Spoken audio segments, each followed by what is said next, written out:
In a jaw-dropping interview with Exo News TV, a former United States Marine, known by the pseudonym Captain Kaye, made startling revelations about spending 17 years of his life protecting human colonies on Mars. This story, rife with controversy, has already made waves in the media.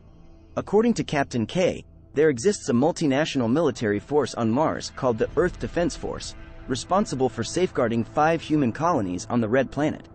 He claimed to have been recruited by a secret branch of the U.S. Marines and disclosed that the primary colony, named Aries Prime, is located within a crater.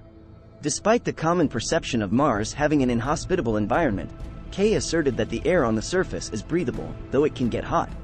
During his lengthy stint on Mars, Captain Kaye reported encountering 2 intelligent native species, a reptilian and an insectoid. The former exhibited aggression in defending their territories, while the latter was adept at safeguarding their interests. In what may seem like a sci-fi plot, Captain Kaye revealed that recruits are normally obligated to serve 20 years on Mars, with training occurring on Titan, Saturn's moon, the moon, and deep space. The narrative took an even more surreal turn when Captain Kaye claimed that the peaceful coexistence between human and Martian colonies abruptly ended after 17 years. Allegedly, Defense Force personnel were tasked with seizing an extraterrestrial artifact from a sacred cave belonging to the native reptiles, leading to a bloody battle resulting in the death of over 1,000 individuals. Only 28 soldiers, including Captain Kaye, reportedly survived. Post these tragic events, Captain Kaye detailed a ceremony on the moon, attended by influential figures, including former U.S. Defense Minister Donald Rumsfeld. This marked the end of his tenure as a member of the land forces, and he is currently seeking documents to substantiate his extraordinary claims. While the narrative might sound far-fetched to some find it credible. Websites like exopolitics.org argue that Captain Kaye is not the first person to be hired for work on Mars, citing the case of Michael Ralphie, another retired military individual, who claimed to have been on Mars. The site also mentions Laura Eisenhower, President Eisenhower's granddaughter, who was allegedly tempted to travel to the neighboring planet. In conclusion, Captain Kaye's revelations, though seemingly outlandish, have generated speculation and intrigue.